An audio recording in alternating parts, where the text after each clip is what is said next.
Hello, and welcome to video number 1 of Let's Play Zelda Ocarina of Time, the 3DS remaster.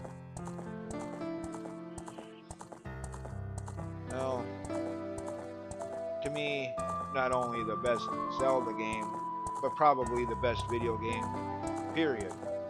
I mean, unlike a lot of Zelda fans who rate this game so highly, it wasn't my first Zelda game. That would be the original one on the NES back in early 1988, just months after it had come out here in the States. Played all of the previous 4 titles up to this one. And it wasn't, like memories of my childhood, because hey, when this came out in November of '98, I was already just 2 weeks shy of my 27th birthday, so hardly a child anymore. Just something about this game, the music, the fact that it was the first 3D Zelda game.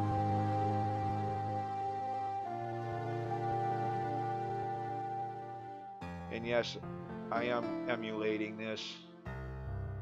Well, I do have the 3DS and I do have this game. Heck, this game was pretty much the reason I bought a 3DS in the first place. The idea of being able to play this game wherever I go, work, breaks, whatnot, was just too much to pass up on. In fact, I have this game both digital, download through eShop, and physical cartridge.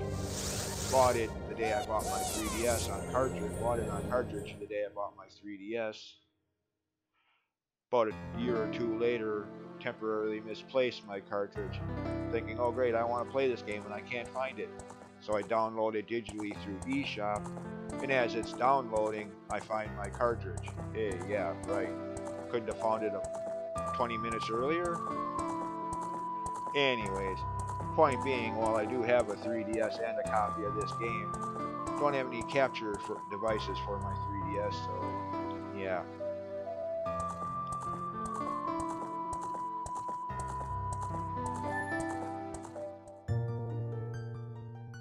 I already got the file ready to go. Keeping his name as Link, since that's supposed to be his name. I only rename characters in games if they don't have a default name. Like some of the heroes in Dragon Warrior, Dragon Quest games.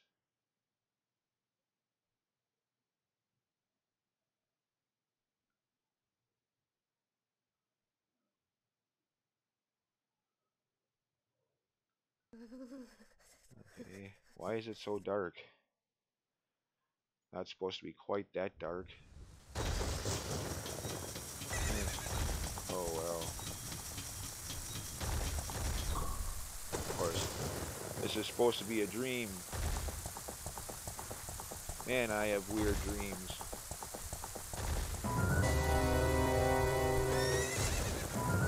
Who are these people? I mean, yes, nowadays everybody knows who these people are. This is, again, not just in my opinion, but almost unanimously, not only one of the better Zeldas, but one of the better games in general. Pretty much every Zelda fan that I know of anyway has played this game at least once. Navi, who looks like a light bulb with wings, even in this slightly improved graphic version. Still looks like a glowing light bulb with fairy wings.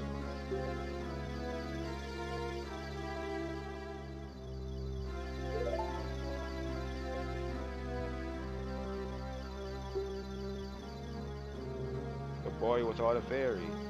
That would be me.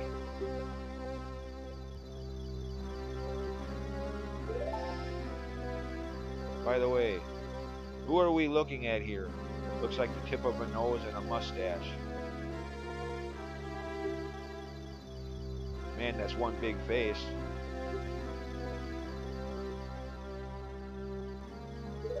And again, yes, most people know who this is by now.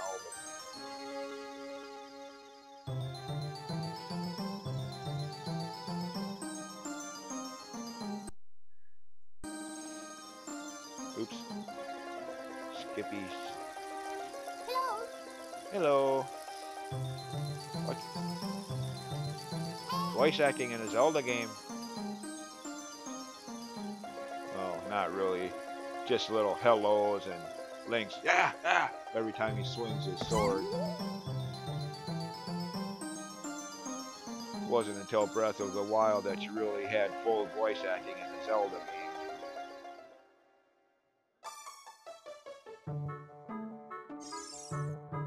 Okay, that's a little better. Hello. Trying to sleep. Of course, this is not the game that started that, but a lot of Zelda games, Link is first introduced to trying to sleep. This game, Wind Waker, or A Link to the Past, the game that started that idea where you first see Link trying to sleep before some heartless cad wakes him up.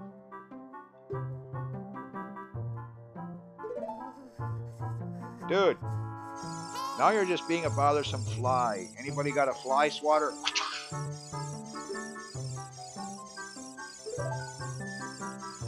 Okay, I'm up, since you won't let me sleep in.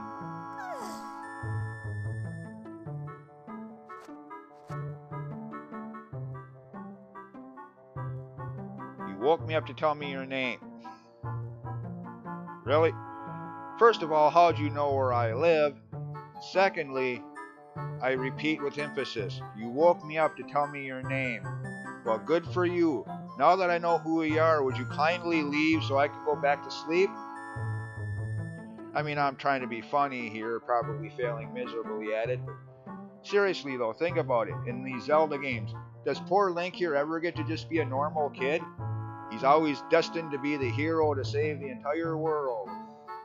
At the age of what, 8, 9, 10? They never really specify his age specifically, but yeah. Poor kid never gets to be just a normal kid and go play neighborhood kid. Always has to be the one to save the world. No normal childhood for him.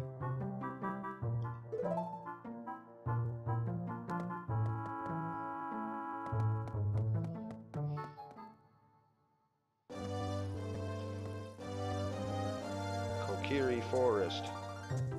Love the music track here. A lot of the music in this game for that matter, but this one.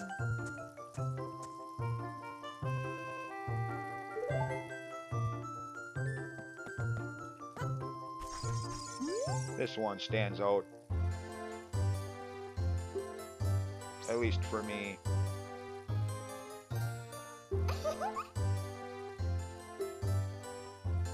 If you say so. That's what the light bulbs, the fairy says. It's quite an honor to talk to a only in a video game. Try that in real life. I'm not crazy. I'm not crazy. I saw you talking to that tree. Tell me again how you're not crazy. And by the way, what kind of conversation did you have with the tree over there? Tell me again how you're... Yeah, you get the idea.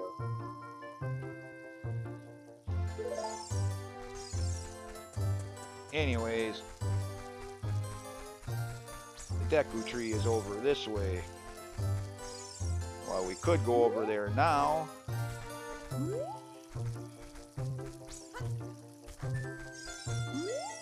He's not going to let us through. Real man? Dude, I'm 9 years old. I'm only a kid yet. What do you mean, man, quote unquote?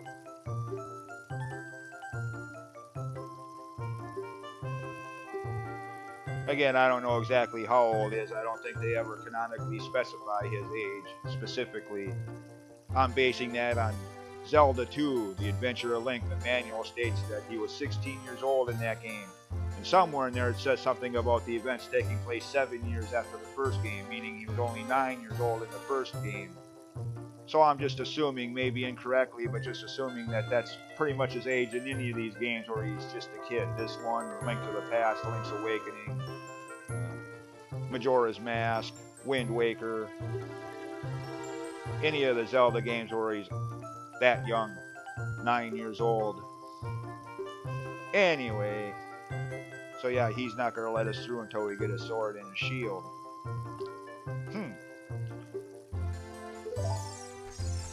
could just push them out of the way and walk through, but yeah, the game won't let you do that.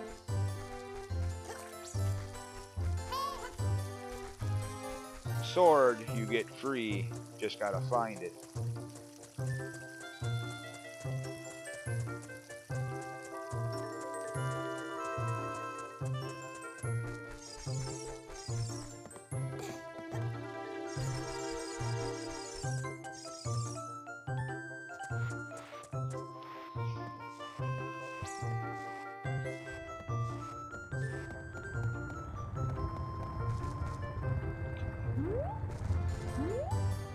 Watch out. Large boulder. Hey, do I look like Indiana Jones to you? This isn't Raiders of the Lost Ark, man.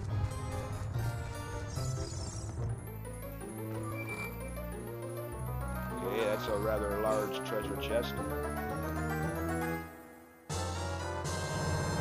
Okay, who put this sword in here? Oh well. Mine now.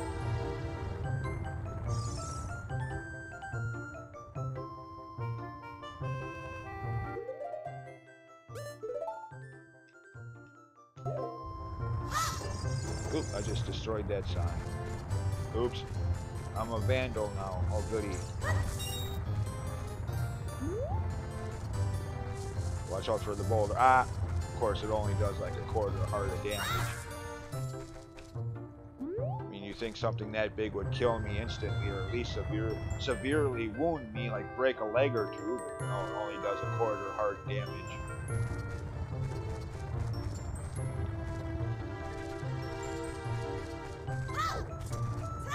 Oh, eh.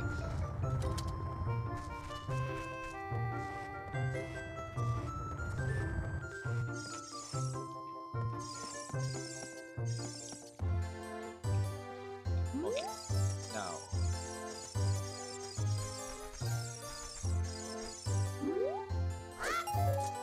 Only one? Wait a minute.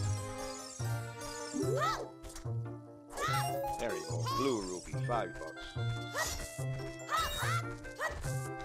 Gonna need some rupees. The sword was free. The shield you have to buy from wherever. Can't see it from here. The shop all over there off in the distance with the orange trim along the ceiling roof for $40. I don't even have half of that yet. So.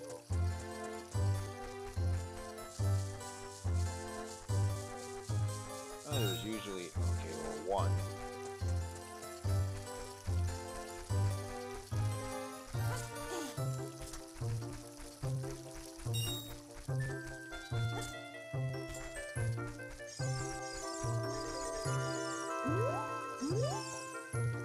House of the Great, yeah, great in his mind only. Mido, or Mido, however you pronounce his name. I've heard it pronounced both ways, Mido or Mido, so I don't know which one is authentic. But boss of the Kokiri. Again, I'm guessing in his mind only, but anyways, since it was his idea to go get a shield that cost me $40, I'm gonna make him pay for some of it.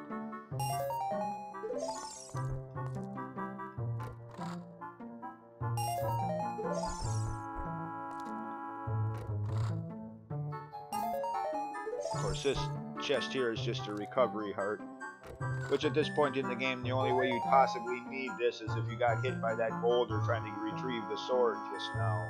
As at this point in the game, that's the only thing that can hurt you.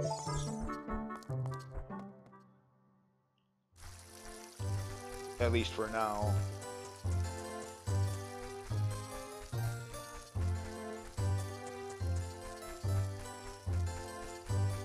I want to check something quick, by the way. Oh, they do change that. Okay, Zeltech. Well, no, YouTuber who does a lot of Zelda theories on YouTube, Zeltech, Z-E-L-T-I-K, pointed that out in one of his Zelda theories about Wind Waker's Forbidden Forest Haven Meadow, whatever it's called, being what's left of this place. Pointed out how in the original N64 version of this game, this looked a lot different. I thought he was mistaken, but I guess not. They did change it.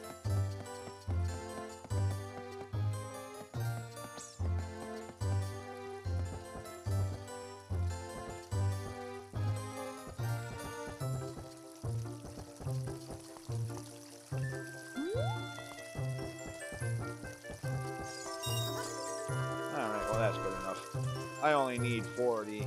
I mean, there's other rupees you can get around town, but again, I only need 40. And after I'm done with this, I'm not going to need rupees for a while.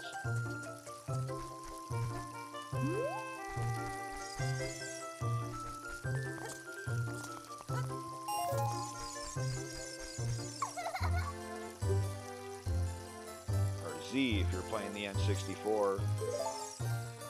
Either on an actual N64 or the more recent addition to Switch N64 Online. Either way, it's Z targeting if you're playing the original version of the game.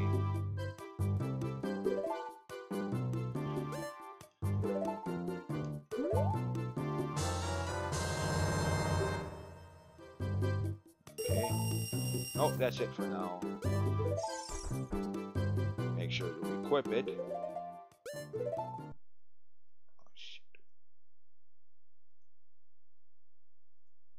No, not that.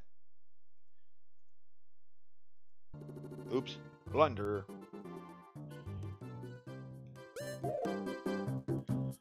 Wait. Oh well. Okay. What? I can actually walk in water. Wow.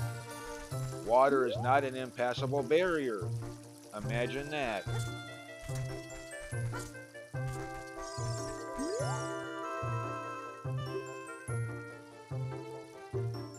Yeah, and $11 out of that 40 came out of your help.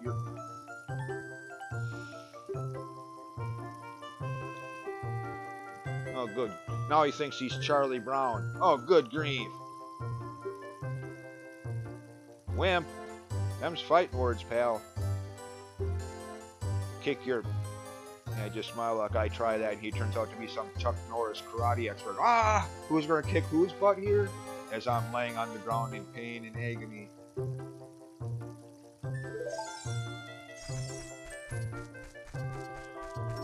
Anyways, attempted comedy aside, the first enemy of the game, sort of.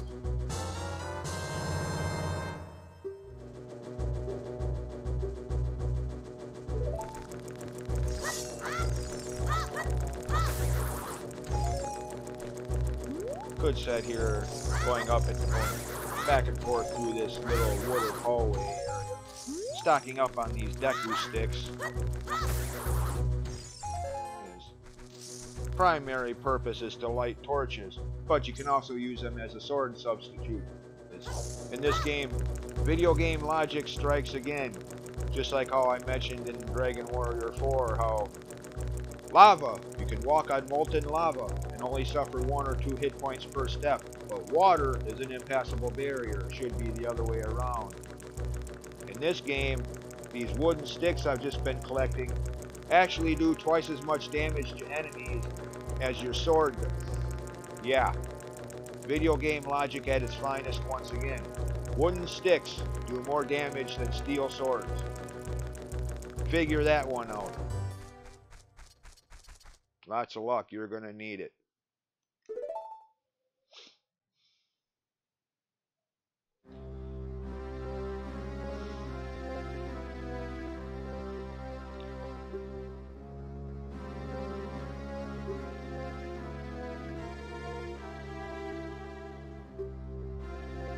Okay, the tree has a mustache.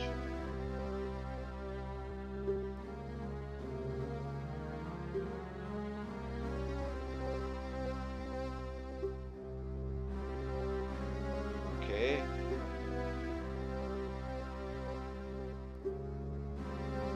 I don't know why they bother asking you this. You say no, you might as well not even bother playing the game if you're going to say no. I mean, but thou must.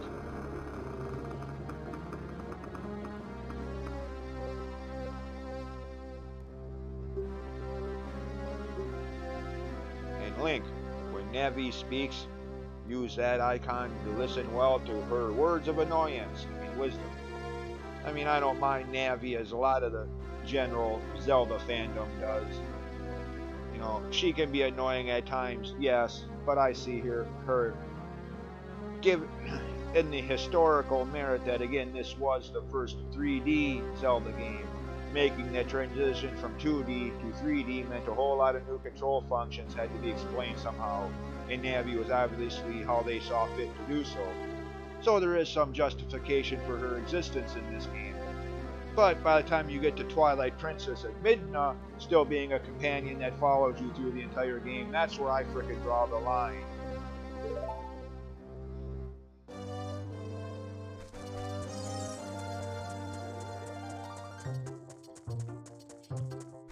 And yes, I said that. I know. So many Zelda fans, if not this game, it's Twilight Princess that's their favorite one. Just don't expect me to agree, you know, like Final Fantasy.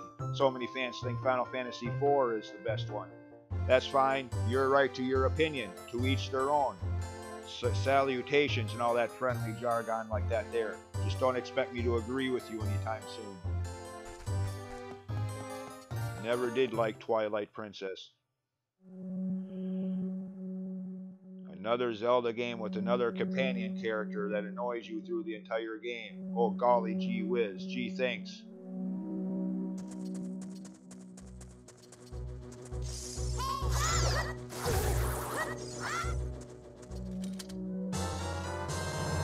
Why is it so dark in here? Graphically speaking. Of course, this is the first dungeon, by the way. And I don't know, I mean, I kind of like Zelda, the first Zelda game, how there's so much you could do before you go to any one of the dungeons. And then you don't even have to go through them in any specific order, for the most part. I kind of miss that open world exploration that luckily they brought back with Breath of the Wild.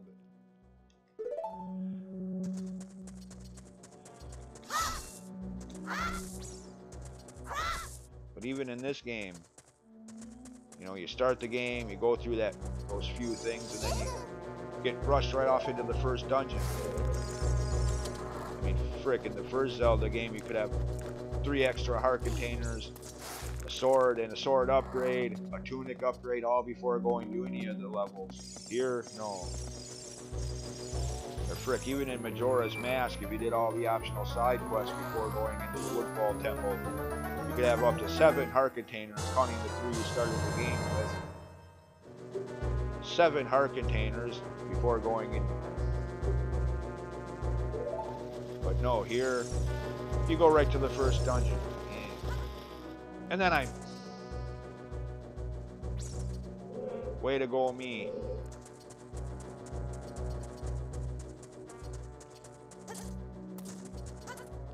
Too busy yapping and not paying attention to what I'm doing. That's the problem. Had that in one of my Dragon Warrior 4 videos earlier. That's right, I can't go that way yet.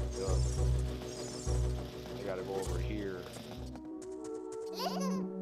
Sorry, I was just playing Master Quest not that long ago, where in that version of the game you have to go up that way first. It's a little bit of confusion here because of that. My mistake.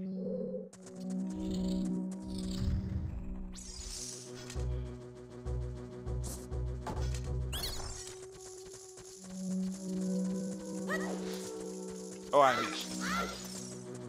Okay, fine.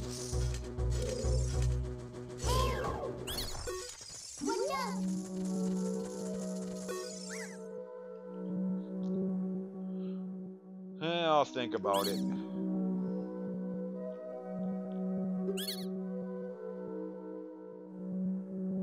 Jeez, he says this like he thinks I'm going to be making a habit of jumping off cliffs. Hey, anything down there? Here I go! Whee! Yeah.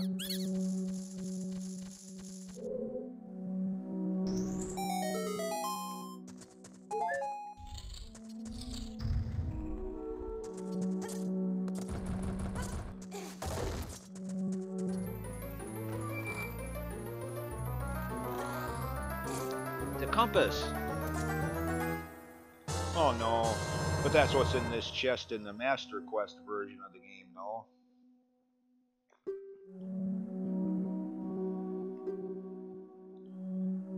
Here's the dungeon item. That's right. Forgot. Got it.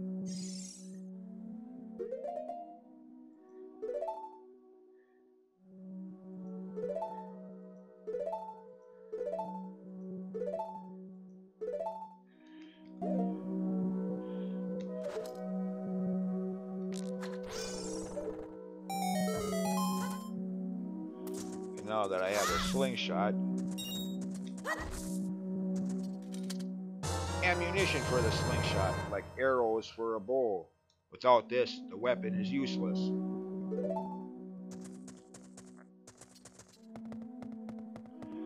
Alright, done in here. Now I can go back out to the main room.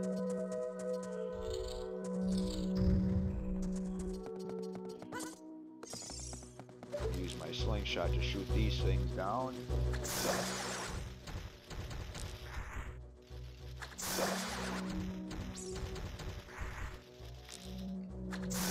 I mean, you might have been able to sneak past them without doing that, but you'd only be delaying the inevitable. Sooner or later, you're going to need the slingshot. So.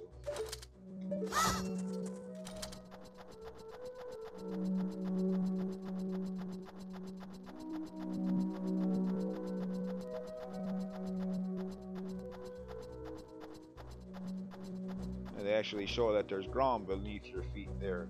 In the original, they didn't do that. You just had to guess.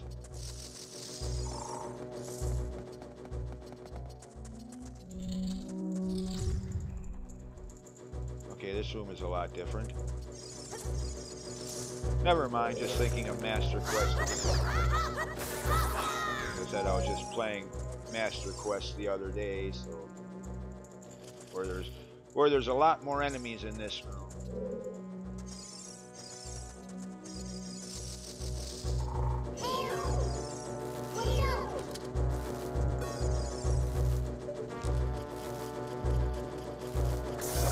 Gotta wait for him to turn around. Can't hit him head on. Too heavily armored, I guess. Kind of like Dark Nuts in earlier Zelda games. Couldn't hit him head on. They had to hit him from behind or off to the side. Hit them head on and their shield will just deflect the attack.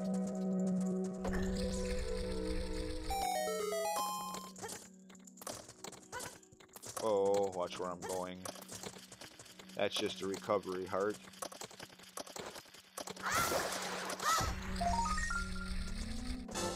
Sculptula. And Sculptula tokens. One of the collectibles of this game. And luckily in this game there's only 100 of them.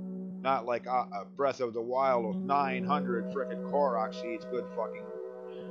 Excuse my language. Good lord. Were they trying to make that... Were they trying to make it so that nobody except for the gamers with the most patience and most free time would even try to 100% the game? Hey, I could just see the discussions in the designing room meetings. Hey, how do we make this game so very few gamers would ever have the patience to 100% it? Well, how about instead of just 100 Koroks, we have 900? There you go. That'll do it. Oh yeah, that... Yeah. You're right. That's going to do it. Nobody's going to have the time or patience to get all 900. And to this day, nobody that I know ever has, myself included.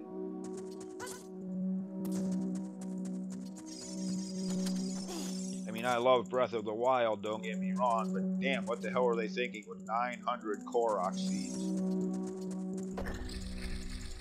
At least here, again, at least here it's only 100. And yes, I will be getting all 100 when it's possible to do so.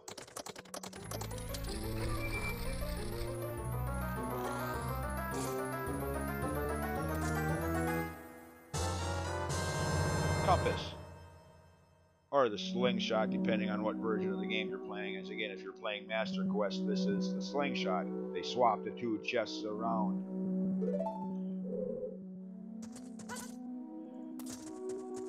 Now, by the way, you're going to need a Deku stick to get out of here. Luckily, since the door out of here is locked, and you need a Deku stick to unlock it, luckily they had the common courtesy to put this thing here, so that you could get one while you're here if you didn't already have one. Otherwise, this room could, potentially speaking, could kind of suck. You could be locked in here. You'd have to reset your game, and yeah. Granted, at this point, you haven't made too much progress, so it wouldn't be too remarkably tedious, but still.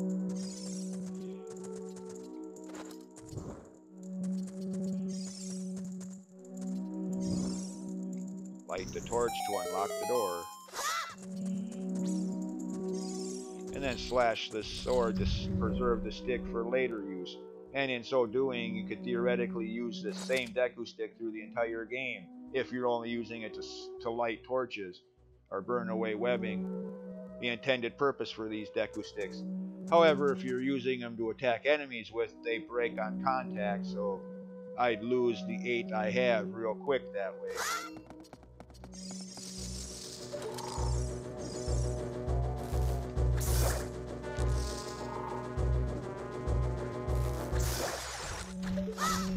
Now, gotta position this camera angle just right and jump off the edge. Hope that you land in the middle there. If you do not time that right and you land off to the side, it'll vibrate, but you won't fall through. You have to climb your way back up and try again.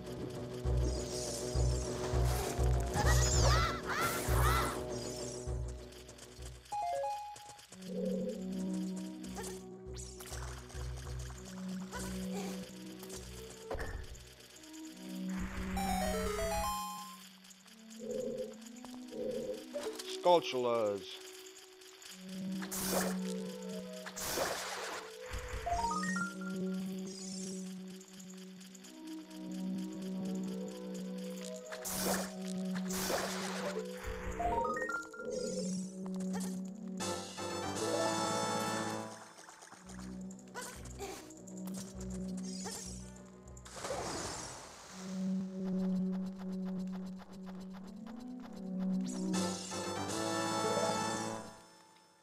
Okay, oh, there you go.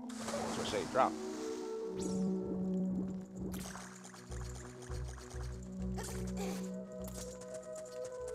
And over here, just another recovery heart. Not that I need it, but okay. Now, question I've always had, pretty much starting with this game actually, but still. What the heck are spider webs made out of in Zelda games? You can't slash through them. You can't simply walk through them, even though they're only spider webs. Seriously, what the frick do Hylian spiders make their webs from?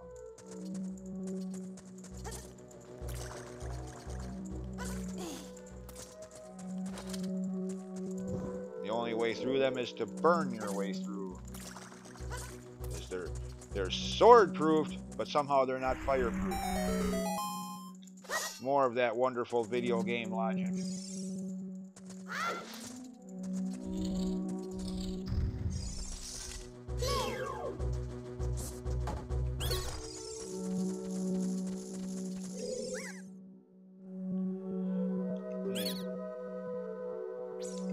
Of course, in Master Quest, he doesn't tell you this.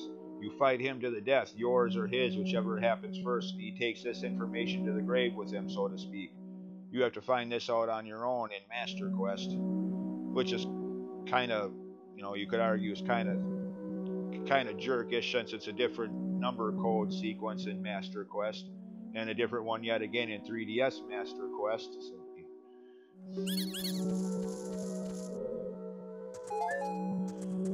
Anyways, anybody who's ever played a Zelda game before should have no problem figuring out this one.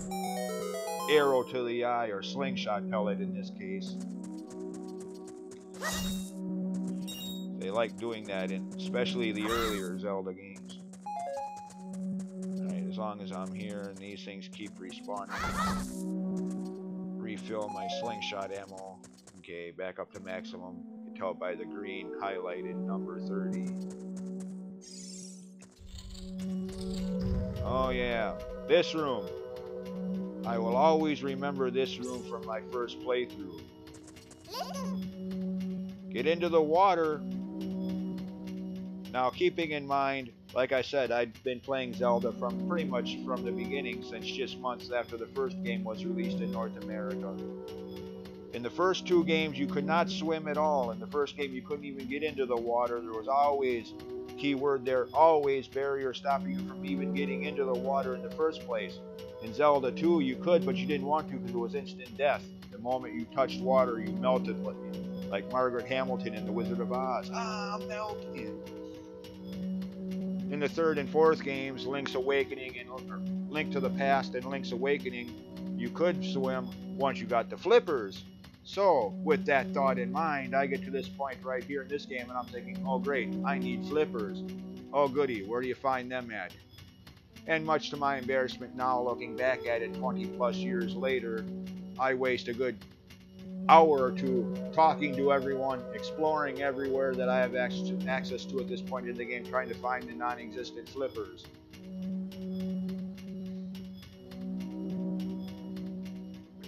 Like, where are they?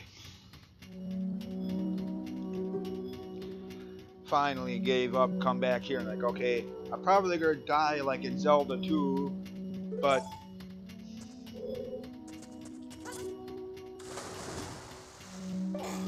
wow, imagine that, you can actually swim in a Zelda game without flippers. Now, that having been said, personal flashbacks aside, this still to me brings to mind one question that I still have. Why is it in all of the 3D Zelda games, this one, Majora's Mask, Wind Waker, Twilight Princess, Skyward Sword, and Breath of the Wild, in all of them, you can swim right from the start, you don't need flippers.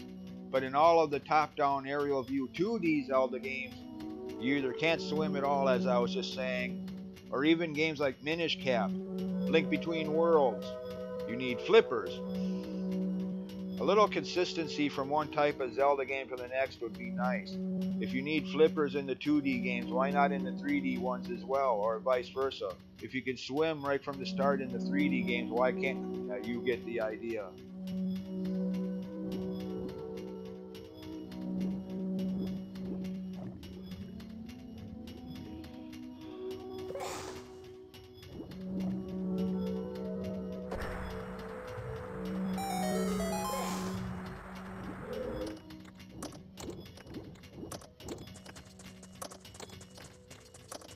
Oh shoot, I missed it. Okay, I think this stays activated long enough for it to make another pass through, I think. Get on the ledge. Yeah, raise that up so we can pass by underneath it and get over here.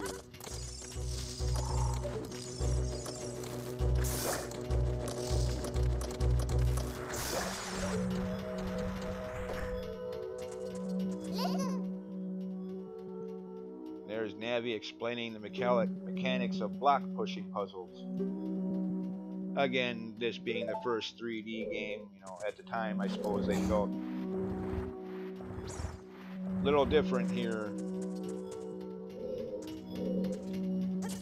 Technically, yes, if you're speed running the game, I've heard it is possible you can make it up here without even moving that block if you position your jump right. I've never tried that myself since I'm not really a speed runner.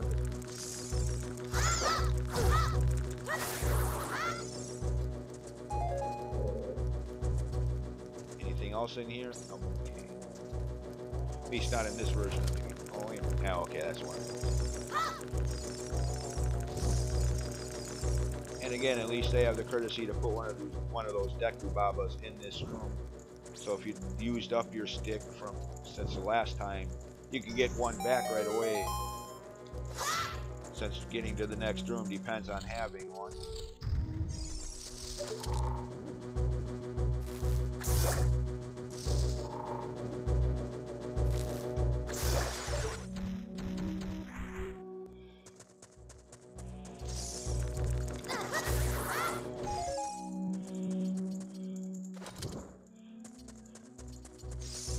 Oh, not that one. That one I can't do anything with until I get the bomb. And another item from later. I'd optionally come back here later. For now, I can't do anything in that room. Can't even get in there yet.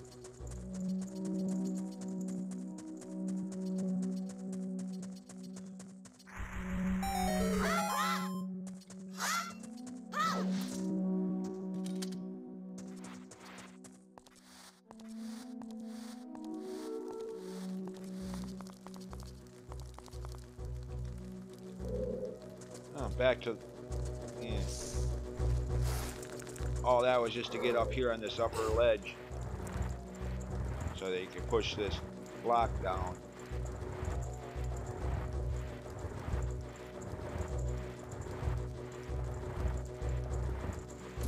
Yeah, this is the room I was just in earlier. There's a whole book.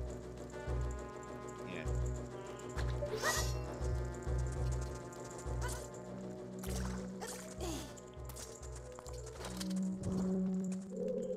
Now I can do this.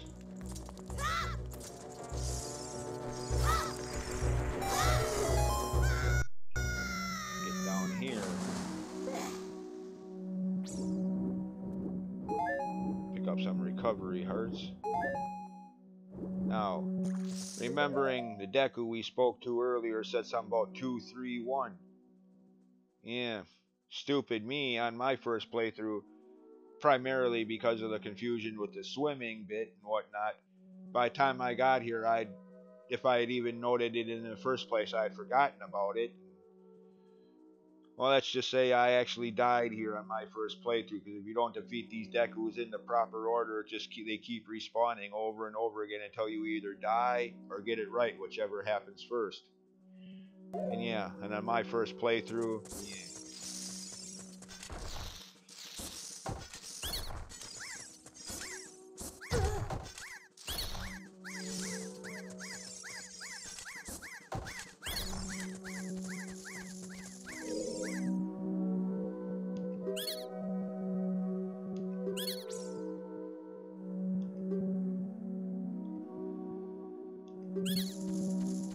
By the way, apologies if I'm flipping through the dialogue too fast for anyone to read. I gotta stop doing that. Just used to playing these games, so many times over. I don't need to, I already know pretty much everything. Well, I don't want to say I know everything about the games. Every time you do that, someone proves you wrong and makes you look arrogant for even assuming that you know everything. But just point being, I apologize if I'm scrolling through the dialogue too fast for anyone to read. Just when I'm playing this game, I'm not used to having to worry about that. Anyways, first boss.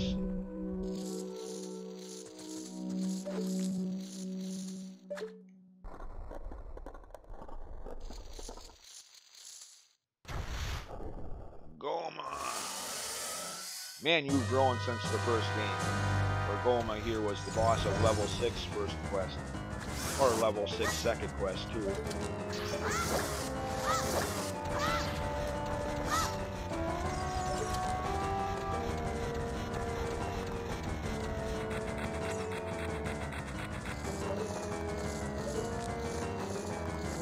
Where are you going?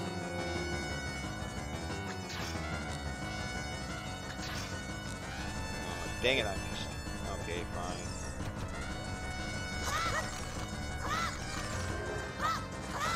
Get out of the way before she falls down on me. Where are you? Oh, you're still up on the ceiling.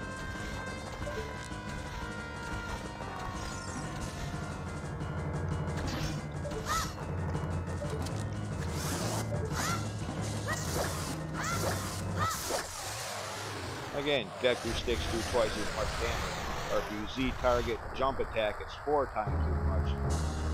Point being, I could have, if I was a speedrunner, I could have had this battle won before she even had a chance to climb the walls and hang on the ceiling. Could have already had this battle won before then. But, yeah.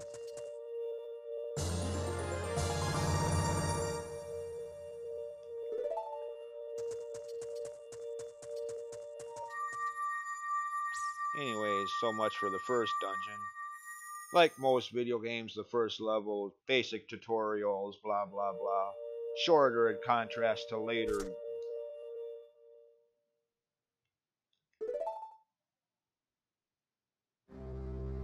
Okay.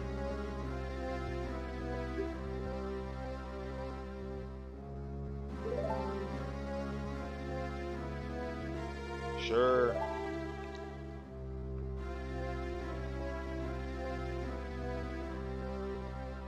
A wicked man of the desert. Okay, who?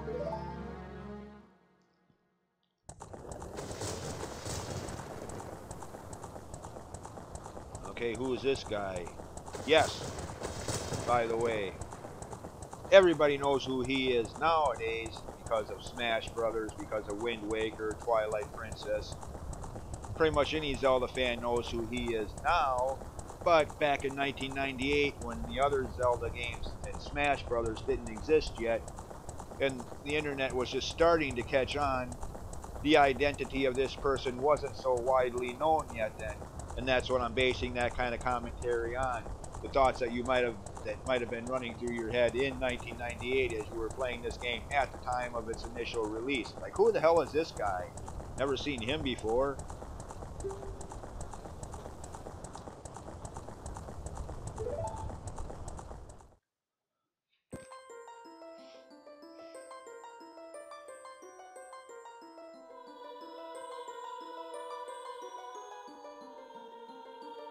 Okay, this game just contradicted itself.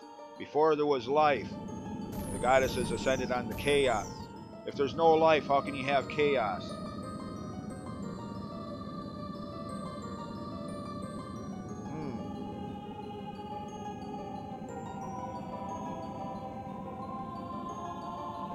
Anyways, backstory is at the time, this was like the prequel of prequels, the earliest game in the timeline. Of course, now, Skyward Sword, followed by Minish Cap, followed by the first Four Swords game, with this one being after that. So now it's like, what, the fourth game in timeline order?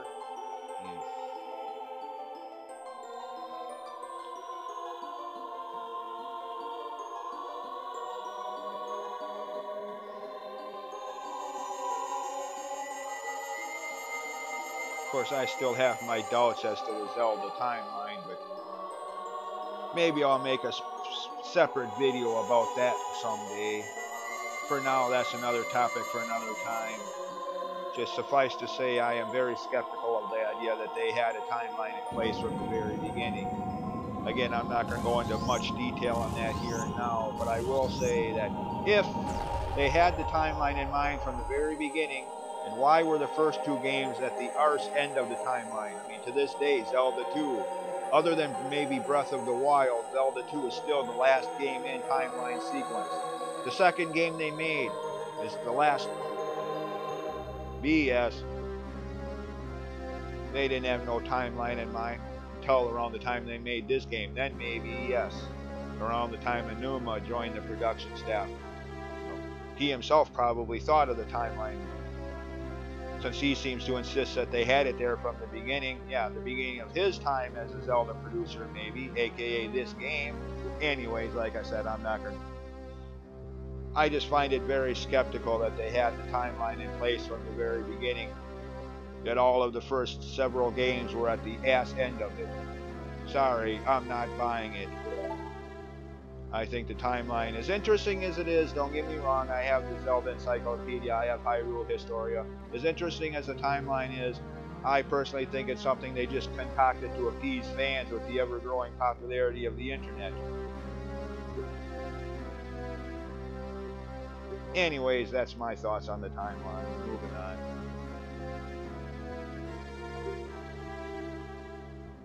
What? Wait a minute, I thought that's what we just defeated Goma and all that to save you.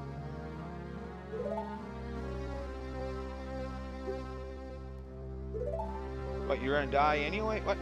Wait a minute. Okay, go to the castle. You're gonna tell me where that is?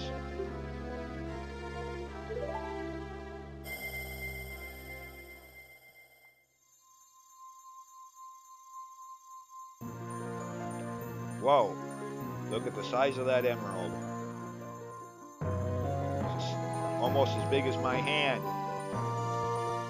Damn, I'm rich. Forget adventuring, pawn that off and retire.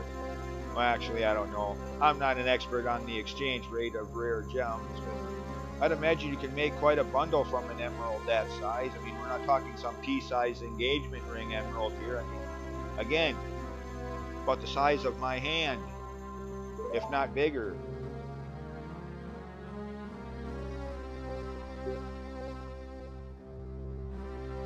Yeah, of course, this part was added to the 3DS version. There was no Sheikah stone there originally.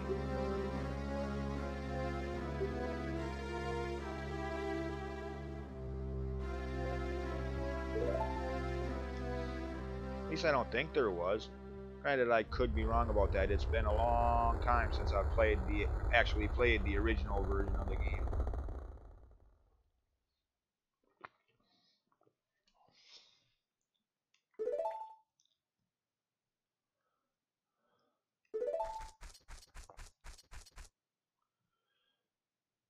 Okay.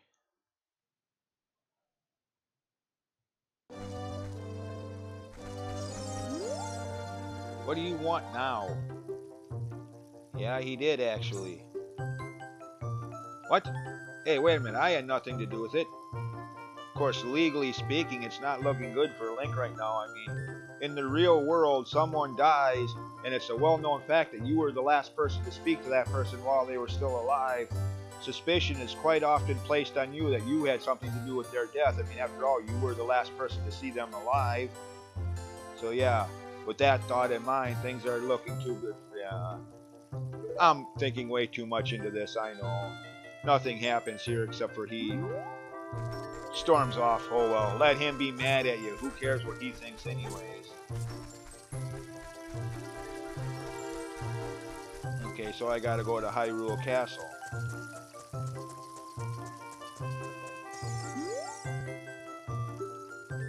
I don't know, I was hoping you knew.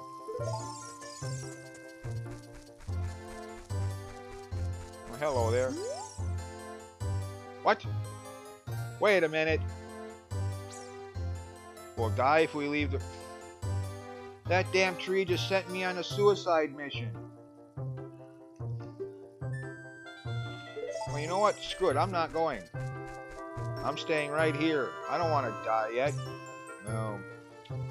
If I take that approach, I might as well just put the controller down and end this playthrough right here, right now. Fine. I'm going. But if I do die, I'm coming back and haunting that tree. Ah, shoot. That won't work. He's dead, too. Damn. Fine. If I die here, when I get up there, I'm going to kick that tree's... And then hurt my foot kicking a tree. Yeah, okay. Yeah, I guess. Take a good look. You might not ever see me again.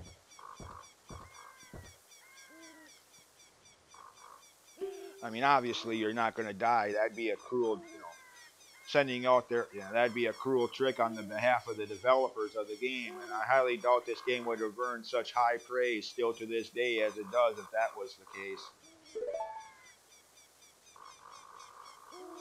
I mean, again, it isn't just me that rates this as one of the, if not the best video game ever made.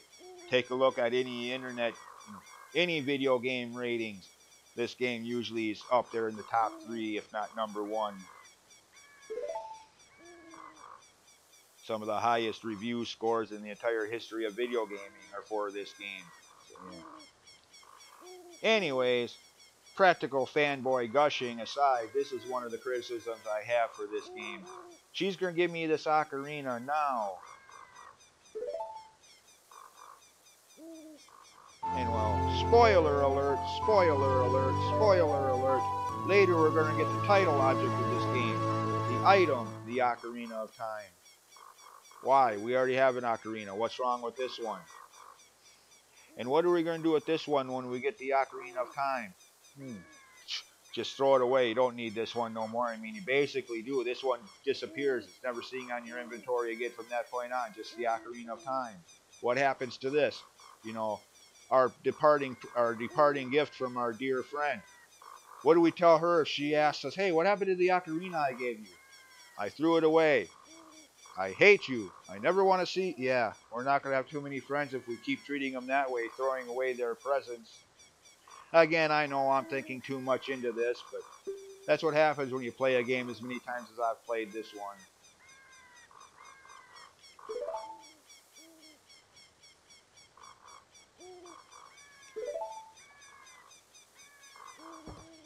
Yeah, and so many fans harp on this.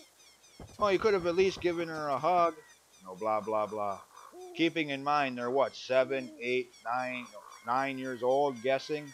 How many of us at 9 years old were ultra romantic when it came to stuff like that? Certainly not me. Ah, girl germ, like more like Dennis the Menace or Little Rascals at 9 years old.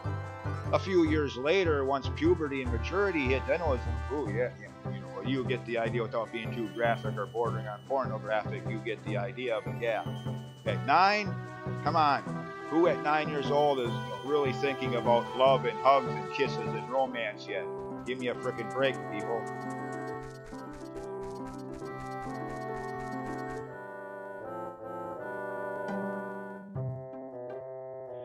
And here we have the owl, one of the more annoying characters of the game because of his potential for the infinite dialogue loop.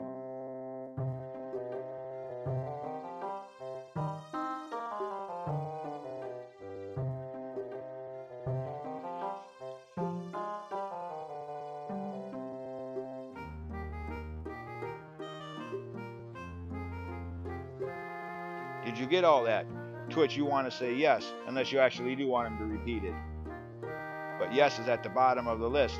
So, if you're just mashing the A button like in a speedrun setting, just mashing the buttons to skip through the dialogue as fast as possible, you're likely to hit no by accident, causing him to repeat the dialogue over and over and over again until you realize what's happening and actually, henceforth, infinite dialogue loop. And it works the other way. Sometimes he'll ask you if you, he'll actually ask you, do you want me to repeat it? To which you'd say no, but no is at the bottom. So if you're just mashing button, yeah, you get the idea. Infinite dialogue loop. Video game designer sadism. Anyways, we gotta make it to the castle before nightfall. And yes, this was the first Zelda game to have a day-night transition setting, as you can kind of tell already. And yes, I do know rolling for some design purpose, design flaw, rolling actually helps you move faster. Big deal. I'm not going to do that. I mean, if that works for you, fine. To each their own. But I've seen playthroughs of Zelda fans who will who will be rolling pretty much the entire game. I'm sitting there watching this and thinking, can't you walk like a normal human being for at least a few minutes?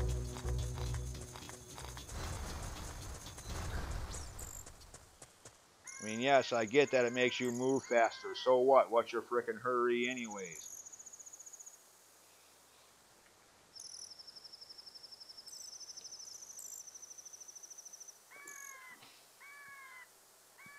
And so I gotta wait outside for the night. Big deal. You know, I mean, I guess if I was a speedrunner, I'd be thinking differently of this situation, I guess. So, yeah. Insert mouth, open mouth and insert foot. Yeah. If I were a speedrunner, this would be a lot more annoying, I guess. Repeated for emphasis. Standing corrected.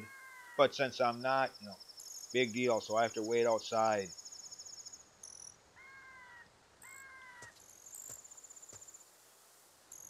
Actually, this is a good time to stop the video. Pick it up from here next time. See ya.